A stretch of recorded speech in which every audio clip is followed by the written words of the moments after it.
What happens when a 10-year-old black girl defeats a white billionaire right on his own turf?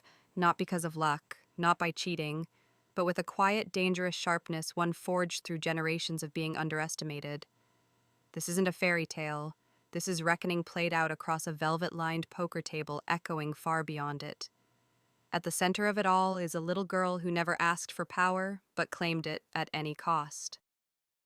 $5,000 poker chips trembled in the hand of businessman Arthur Sterling as he stared at the 10-year-old girl sitting across from him at the mahogany table.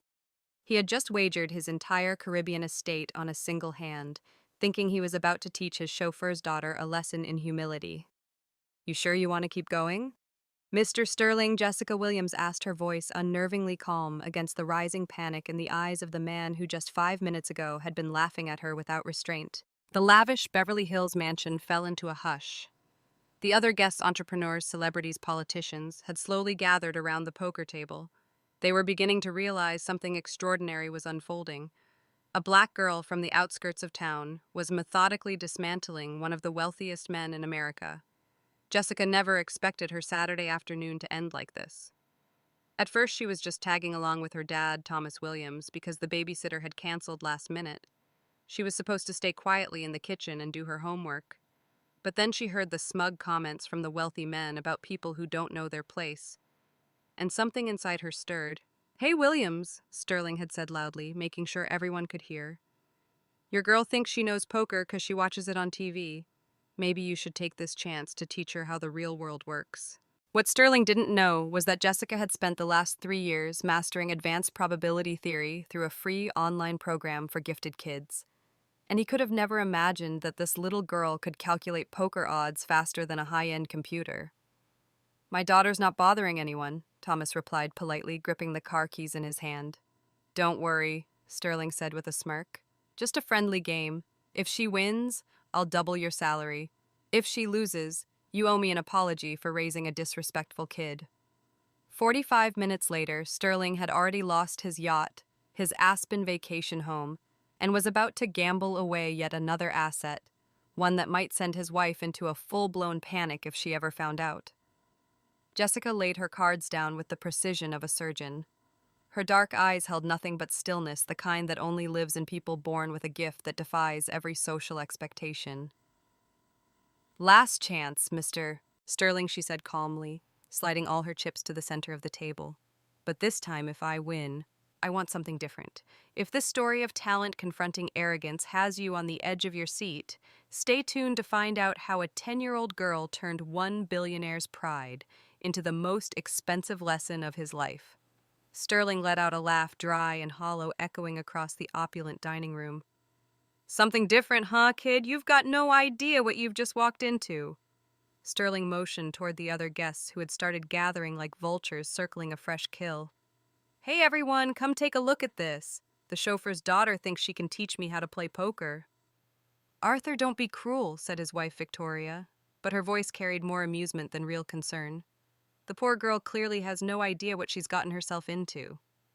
"Oh, I understand perfectly," Jessica replied, her voice smooth as still water. "You bet your Caribbean estate because you believed a black girl from the suburbs couldn't possibly know how to play poker properly." The room dropped into a suffocating silence. A few guests exchanged uneasy glances, but Sterling just smirked. "Exactly. And when you lose, your father will beg me for forgiveness for failing to teach his daughter respect and her proper place." He turned toward Thomas, who stood frozen in the corner like stone. "Williams, your daughter needs to learn that being insolent always comes with a price." What Sterling couldn't possibly know was that Jessica had grown up watching her father endure humiliation at the hands of men like him. Thomas Williams was once an engineer, but after years of subtle discrimination in the job market, he had to settle for being a chauffeur for wealthy families just to put food on the table. Jessica had seen him cry silently behind the locked bathroom door, tears he thought she'd never notice. And there was no way Sterling could imagine that at age 7, Jessica had stumbled upon a book on probability theory in the local library. While other kids played with dolls, she memorized charts of odds and winning percentages. By age 8, she had already mastered the mathematics of Texas Hold'em. By 9, she'd devoured every poker strategy book available online for free. "I raise," Sterling announced, shoving more chips to the center. "Throw in the Malibu house. total value $15 million. He leaned closer, his cold blue eyes gleaming with menace. But when you lose, not only will your father apologize, your whole family leaves this city. For good. Arthur. Now Victoria was truly alarmed. Are you serious? Dead serious. This kid needs to learn how the world really works. Sterling looked straight at Thomas. And you Williams need to learn how to raise your child. Jessica saw her father's face twist in shame. And in that moment, something in her gaze changed. Not anger, something far more dangerous. The calm resolve of someone who knows that the time to settle the quiet score of injustice has finally come. I accept your terms, she said, voice still as steady as ever. But when I win, and I will win, you will get on your knees in front of my father and beg him for forgiveness, for every insult you've thrown his way over the past 5 years. The room erupted in laughter. Margaret Ashworth, wife of a sitting senator, nearly doubled over with glee. Oh, good heavens, Arthur, this little girl actually thinks she's going to win. And I want it filmed, Jessica continued, unfazed by the mockery. Posted across all your social media accounts with a detailed explanation of how a 60-year-old man lost $15 million because he underestimated a 10-year-old girl just because of the color of her skin. The laughter stopped on a dime. Sterling's face flushed crimson with rage. You little, I'm just repeating your terms, Jessica said patiently, like a teacher explaining to a slow student. Or, are you afraid of losing to a 10-year-old black girl? Whispers began to ripple through the room. People were no longer amused, now they were genuinely uneasy. This was no longer a game. Sterling's reputation was being cornered, and everyone knew it. Sterling snarled, "Fine, I accept. But soon you'll learn this world wasn't built for dreamers like you." Jessica calmly reordered her cards with unnerving precision. Inside her mind, probabilities were being calculated with the speed and clarity of a quantum supercomputer. Sterling held a king and queen, an exceptionally strong hand by most standards. But something in Jessica's cards made her heart beat just a fraction faster, though her expression gave away nothing. "Last chance to back out, little girl," he said, voice dripping with condescension. "Walk away now, and you'll only walk away humiliated." "Thank you for the offer," Jessica replied politely. "But I'll stay, because I want to see the moment you realize that judging someone by how they look was the biggest mistake you ever made." Sterling revealed his hand with absolute confidence. A pair of kings, high queen kicker, a hand that could crush 90% of average players. Every eye turned toward Jessica, waiting for disappointment to flicker across her young face. But Jessica only smiled. A small smile, light as a breeze, but carrying the quiet weight of a coming storm. A storm meant to shatter every illusion of superiority Sterling had ever built. At that very instant, as he saw that smile, a flicker of unease pierced his chest. He brushed it away. What could a child possibly know about bluffing? What he didn't know was that Jessica wasn't bluffing. She was about to unveil a hand that would turn his arrogance into a very public nightmare. Jessica revealed her cards slowly, deliberately, like peeling back the pages of a long-hidden secret. Diamonds, 5 of diamonds. Diamonds, 6 of diamonds, diamonds. 7 of diamonds, diamonds. 8 of diamonds, diamonds. 9 of diamonds.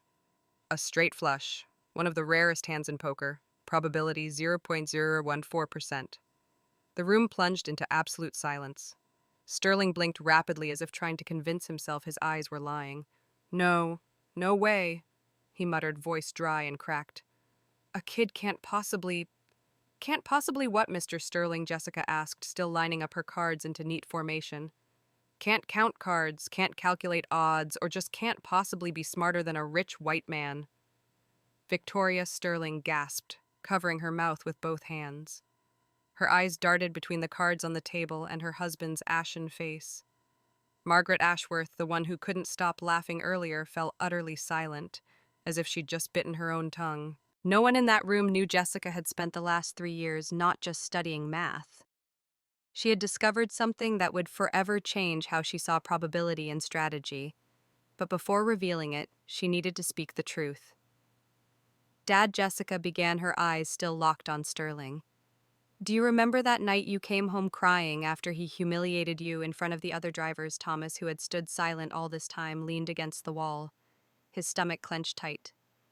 "Jessica, you don't need to bring that up." "Yes, I do," she said firmly. Her voice now carried a sharpness that made the entire room listen. "That night I heard you crying in the bathroom. You cried because he said men like you should be grateful to clean up the trash for men like him." Sterling opened his mouth to interrupt, but Jessica raised her hand, a gesture so swift and commanding no one could believe it came from a 10-year-old. "That night when you thought I was asleep," Jessica began, her voice steady, "I snuck into the library, turned on the computer, and started researching him, Mr. Sterling. I read about the companies he owns, the properties he holds, the routines he repeats." She paused, letting the words settle in the room. "And I discovered something, his fatal weakness: he loves to gamble, especially when he underestimates his opponent." Sterling's face turned bright red. "You don't know anything about that. I know everything," Jessica replied calmly. "In the past 2 years, you've lost nearly $3 million in Las Vegas casinos. Your wife doesn't know about the debts. But here's the interesting part." Jessica stepped toward the bookshelf and pulled out a tablet cleverly hidden behind thick hardcovers. "I'm sorry, sir," she said, "but I recorded the entire poker game tonight." The blood drained from Sterling's face. "That's impossible. You couldn't—" "I could. And I did." She tapped the screen and turned it toward the room. There it was, 45 minutes of footage. A 60-year-old man wagering $15 million against a 10-year-old girl, using racial slurs and threatening to throw her family out of town, all out of sheer arrogance.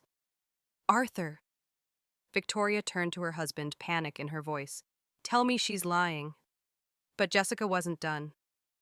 "The most interesting thing I found," she continued, "turns out this isn't new behavior. You've humiliated employees, gambled recklessly, and always underestimated anyone you thought was less than."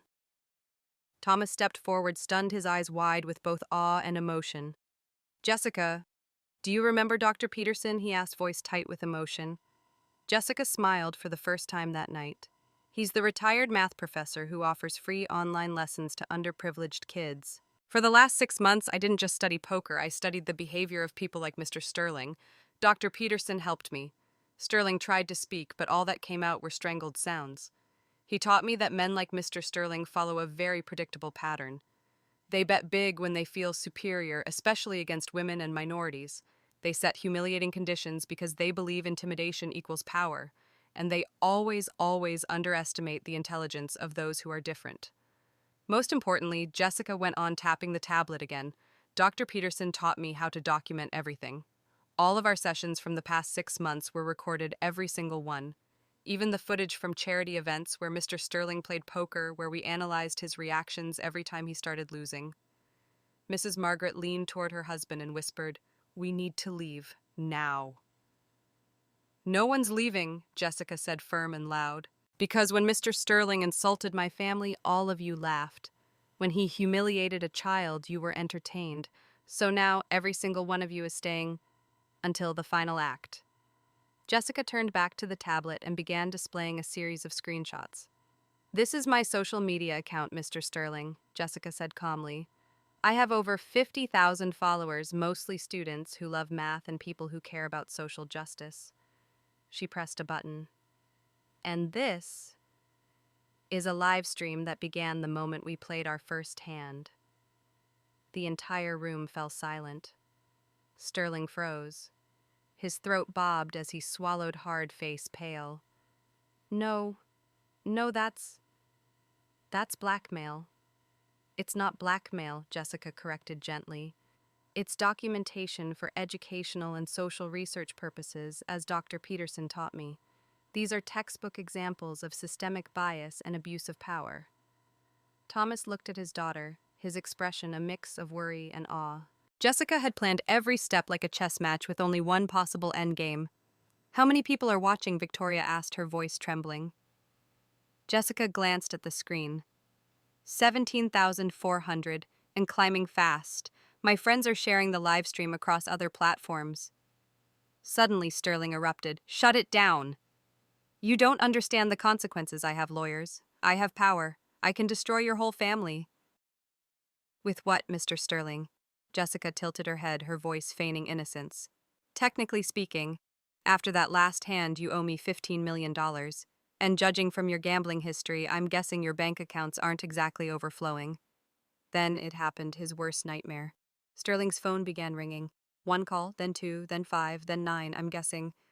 Those are your investors, Jessica said softly. Dr. Peterson once told me when powerful men are exposed in public, the financial fallout happens fast. Sterling fumbled to answer, hands trembling. The voice on the other end was loud enough for everyone in the room to hear Arthur. What the hell did you do? Half our clients just pulled out after seeing you gamble with a child on live stream. Sterling stammered into the phone, his voice cracked and desperate, but there was no patience left on the other end. As he hung up, Jessica gently reminded him, Mr. Sterling, I believe it's time to revisit the terms of our wager. When I win, and I have won, you are to kneel before my father and beg him for forgiveness. And it must be recorded and posted on all of your social media platforms. No one said a word.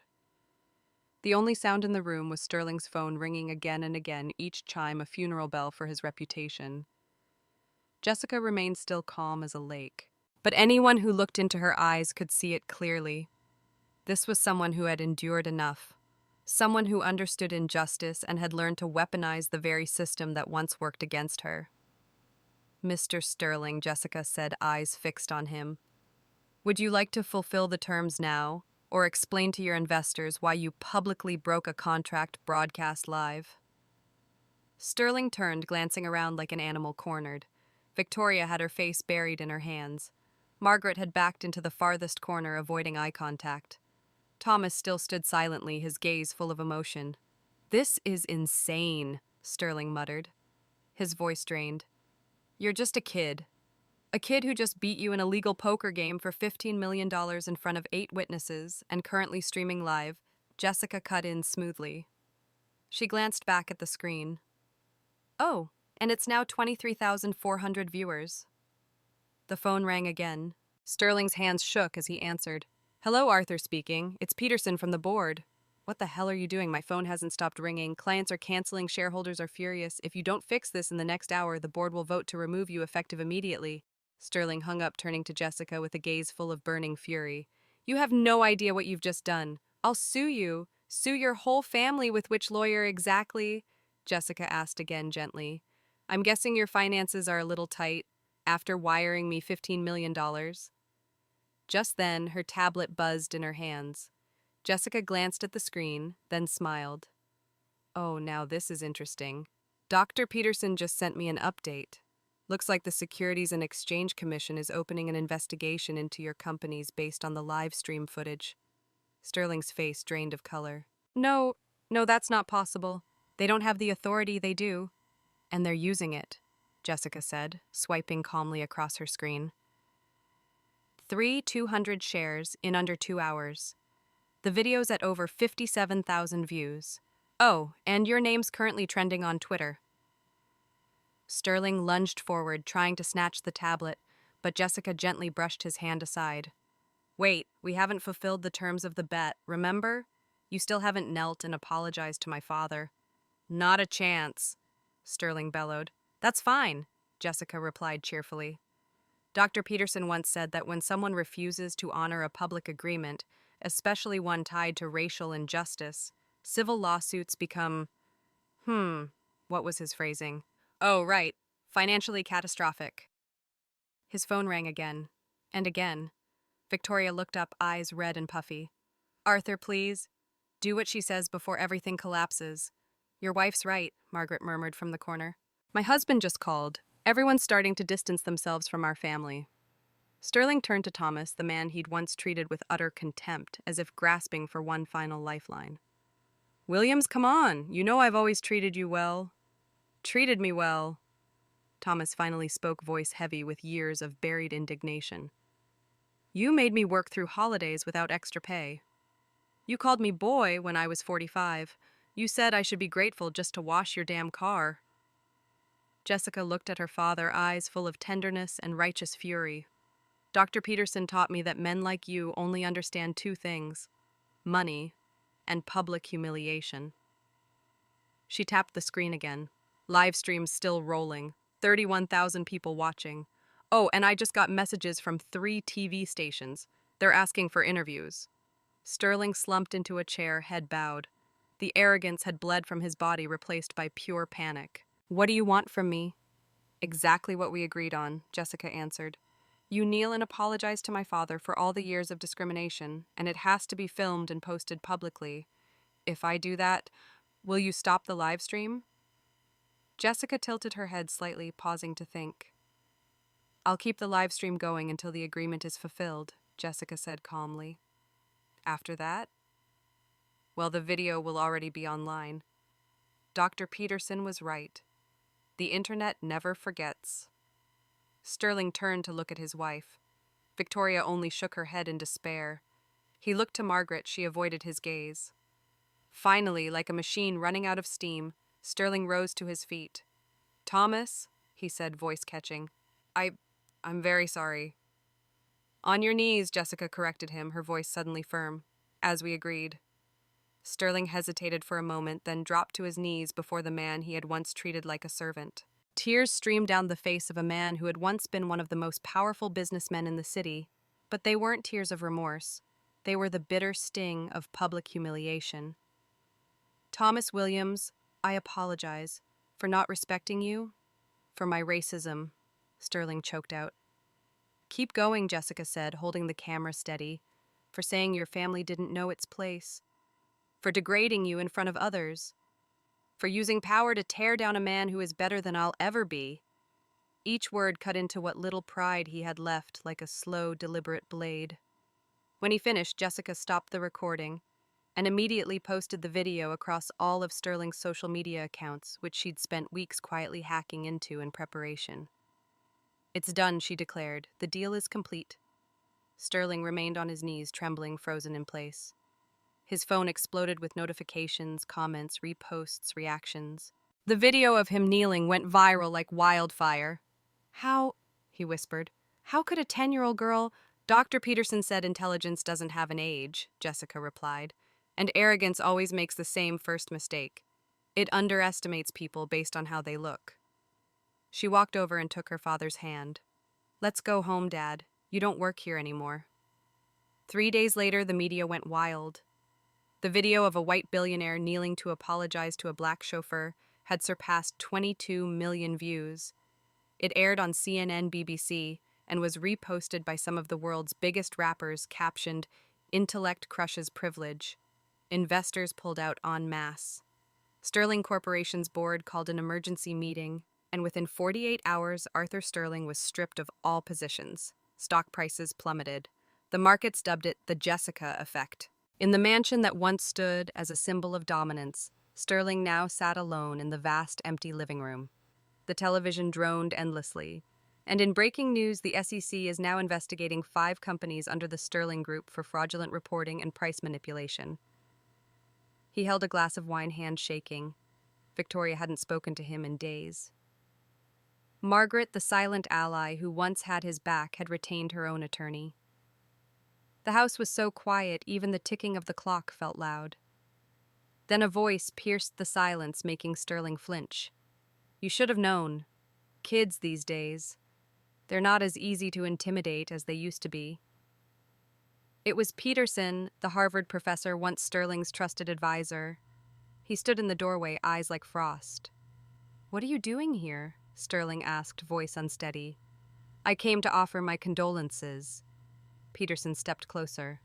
Not for what you've lost, but because you still think you haven't lost everything. Sterling let out a faint, broken laugh. I still have money. I still have connections. I'll come back. Peterson looked at him expressionless. Sterling, you don't get it. The game has changed, Peterson said. Power used to belong to those who controlled the money. Now it belongs to those who control the story.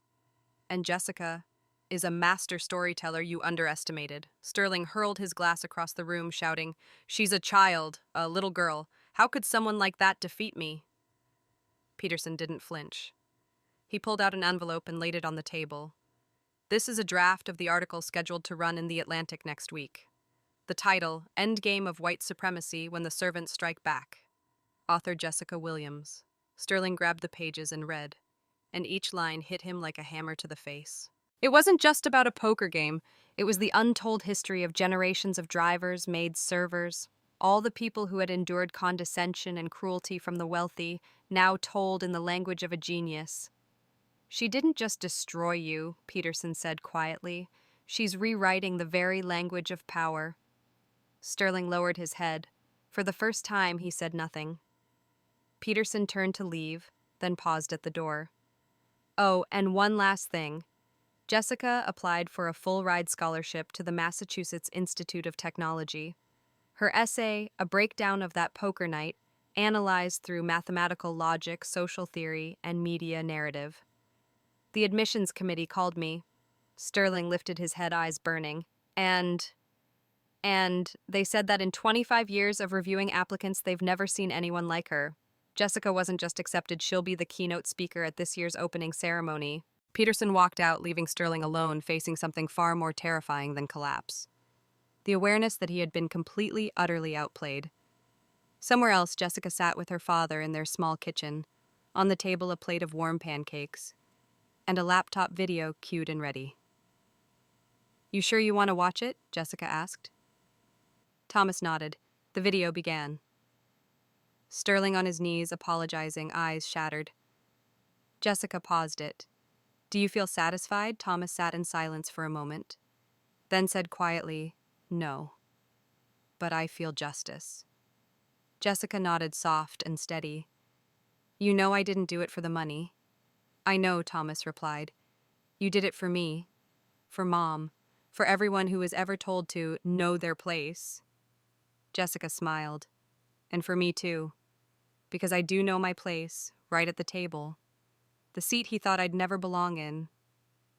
They clinked their glasses of milk, a quiet toast, but louder than any speech ever made. That fall, Jessica Williams, the 10-year-old girl who defeated billionaire Arthur Sterling with nothing but brilliance and courage, became a national symbol. The press called her the Black Queen of Poker. Top universities invited her to speak.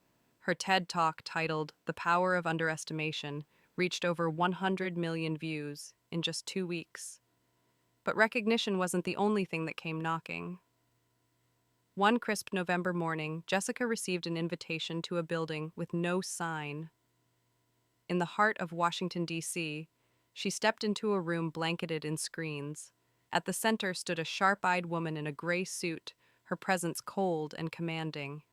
Hello, Jessica. I'm the Deputy Director of the National Strategic Analysis Bureau. We've been watching you. Jessica sat down calm, like it was just another chess match. Looks like the government's got a lot of free time. The woman didn't smile. She opened a file folder. We believe you possess a rare set of abilities: behavioral analysis, tactical intuition, narrative control. Exactly what we need for a top-secret initiative. The government's recruiting a 10-year-old. We're recruiting an intellect. Age is irrelevant. Jessica locked eyes with her unflinching. And in return, full scholarship. For life. Access to the national data grid, a permanent advisory seat on the Council for Strategic Technology, and... The woman pulled out a card. The authority to rewrite federal education policy for Black students based entirely on your own recommendations. Jessica didn't blink. It was bigger than anything she had ever dreamed. But she thought of her father fired for not bowing at the right time. Thought of her mother who came home every night reminding her to stay quiet and stay safe. And she remembered the fear in Sterling's eyes the moment his last shred of power vanished in front of a child. I have one condition, Jessica said. The woman raised an eyebrow. Go on. I don't work for the government. I work with it. And every strategy I propose must be paired with full transparency, public disclosure. A long silence. Then the woman nodded. Deal. 3 years later. At the Pentagon, a special strategic advisor entered the briefing room. She wore a black suit, hair neatly tied back, small round glasses. The youngest person in the room, but every head turned. A general whispered to a colleague, Is that the girl who brought down Sterling? The other man nodded. Don't let the word girl fool you. Jessica powered on the main screen. The headline appeared 21st Century Education Strategy, Decentralized, Anti-Discriminatory, Student-Centered. She began to present clear, cold commanding. No longer the 10-year-old at the poker table. She was now the one rearranging the board. That evening in a free classroom tucked inside a low-income neighborhood in Chicago, a young brown-skinned girl taught a group of kids how to think critically through poker. Jessica knelt beside an 8-year-old boy. If you knew the other player had a strong hand, would you bluff? The boy thought for a moment. If I understand how they think, maybe yeah. Jessica smiled, nodding. Exactly. And sometimes, understanding the person is more powerful than understanding the cards. She stood and glanced around the room. She didn't play for money, she didn't play for fame. She played for those who were never given a seat at the table, and then she rewrote the rules of the game. Jessica Williams was never just a child, she was a message. And now that message is spreading through every classroom, every boardroom, every quiet corner where silence once claimed victory. Thank you for watching. Don't forget, like the video if you believe justice can come from the smallest voices. Subscribe so you never miss more powerful and true stories like this one. Comment if you've ever stood up for someone you love even when no one else believed you.